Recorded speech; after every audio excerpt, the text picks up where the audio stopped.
guys, it's Emily and Milo back there, and today I'm here to bring you my Nonfiction November TBR. And as y'all might know, Nonfiction November is my favorite booktube event. I love it, and I always get so excited when early October comes because I know the prompts are coming out soon. And this year the prompts are actually a little bit harder for me to pick. Like normally I pick them the same day the prompts come out. But anyway, I had to think about it a little more this time. But that's okay. I've got some great books here, and I'm super excited. So in case you have been living under a rock here on BookTube, Nonfiction November is hosted by Olive from A Book Olive. It goes November 1st to the 30th, and the point of it is just to read more nonfiction, and it's a great time. And Olive and her crew always puts out 4 prompts. Here they are for this year, and yeah, it's always a good time. So let's get going, and I'll tell you what I'm reading. So the first prompt is collection, and for this one I'm reading Smithsonian American Women, Remarkable Objects and Stories of Strength, Ingenuity, and Vision from the National Collection. And this is put out by the Smithsonian Institute. And this is a book I got for Christmas from my parents a few years ago, and I'd never gotten around to it. And it's literally a collection of objects that are all about women. And the book is just like 1 or 2 pages about each object, and it's got a little paragraph about it. So I'm going to read like a couple objects every day of November and get this finally read, because it's such a big book. It takes up a lot of space, and I'm ready to have it read. The next prompt is industry, and for that one I'm reading Palaces for the People, How Social Infrastructure Can Help Fight Inequality, Polarization, and the Decline of Civic Life by Klinenberg. And this is a book all about how public spaces can help improve conversation, and public spaces means like public libraries, coffee shops, swimming pools, parks, all that kind of stuff, and how if we fund those places better, more people will go there, and it brings you an opportunity to interact with people that aren't necessarily in your social circle, and it helps you see broader perspectives on the world. And this is the reason I'm reading this for industry is because this is a book that my boss told me I should read. And not just my direct boss, but the director of the library where I work. She, at our last staff development day in fall of 2019, she told everybody on staff that they should read this book, and she thought it changed her whole views, and it made her on libraries, and it made her feel so proud to be a librarian, and she just really thought we should all read it, and I never got to it, and I figured this was a perfect time. And as you might guess, I am a public librarian, and so I have a strong passion for helping, making sure public libraries are well funded, and for helping them achieve their greatest potential in our society, because they're basically like the only place you could go and hang out for free now. You don't have to buy anything when you come to the library. You can just chill.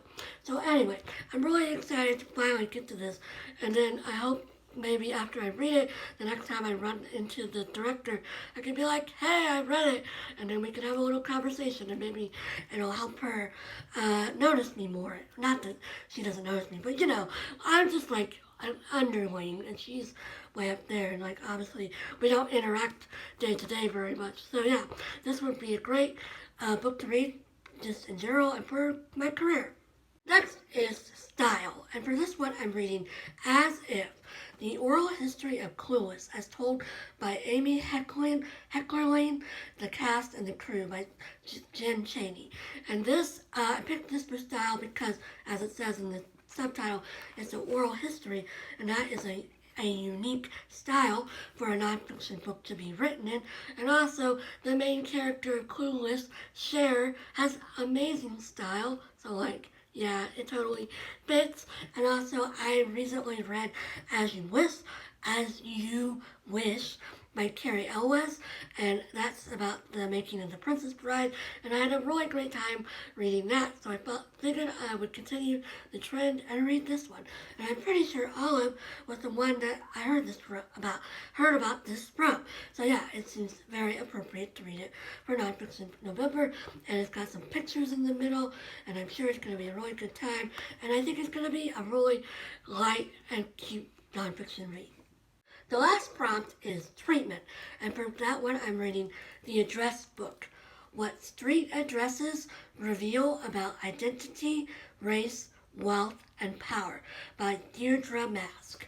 And I'm reading this one for treatment because if you look at like all the definitions of treatment in Google or in the dictionary, it says that treatment just means a discussion of a subject, and this is a discussion about how addresses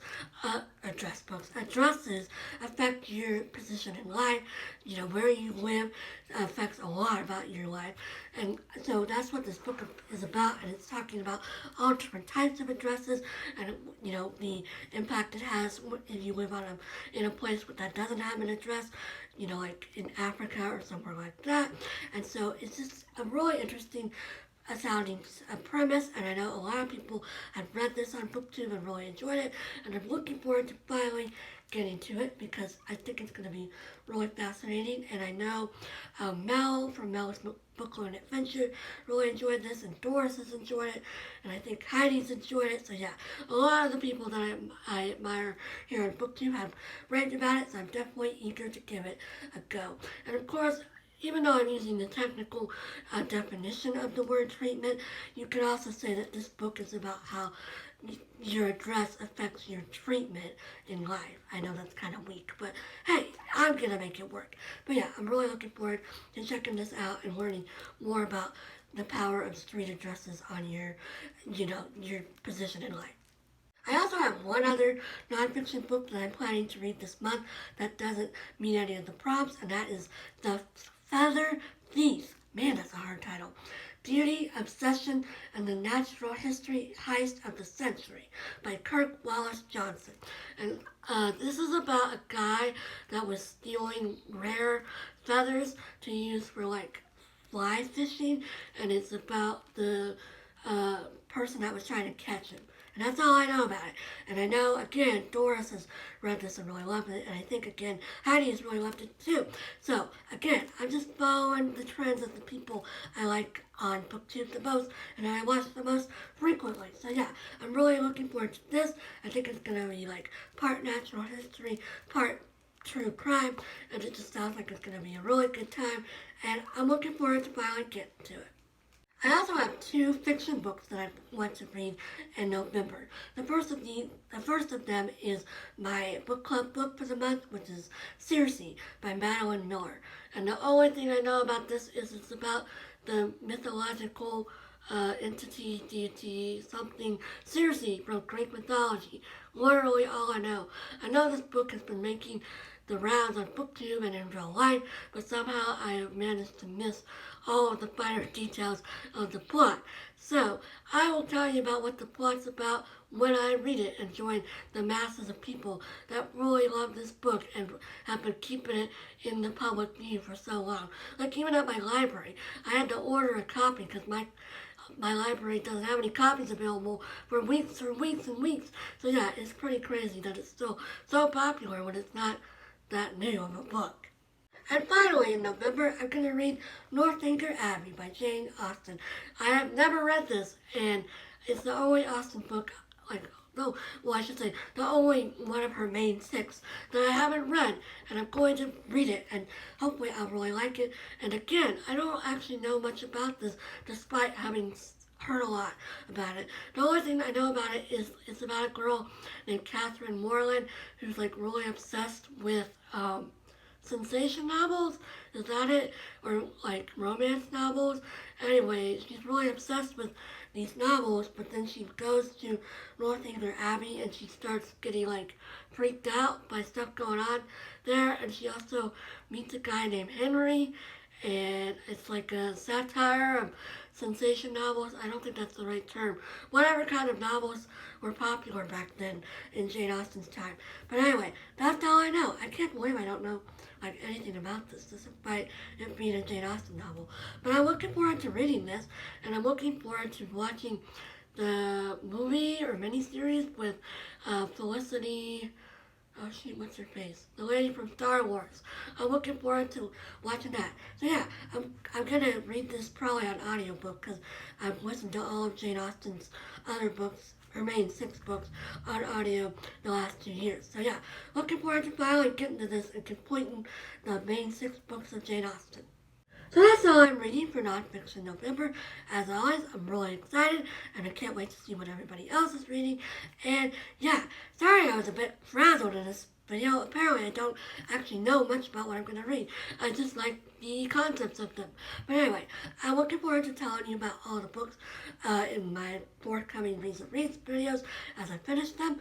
However, I hope everybody else has some great nonfiction lined up for Nonfiction November, and that you're keeping safe and healthy. And I'll talk to you again soon. Bye from me and Milo.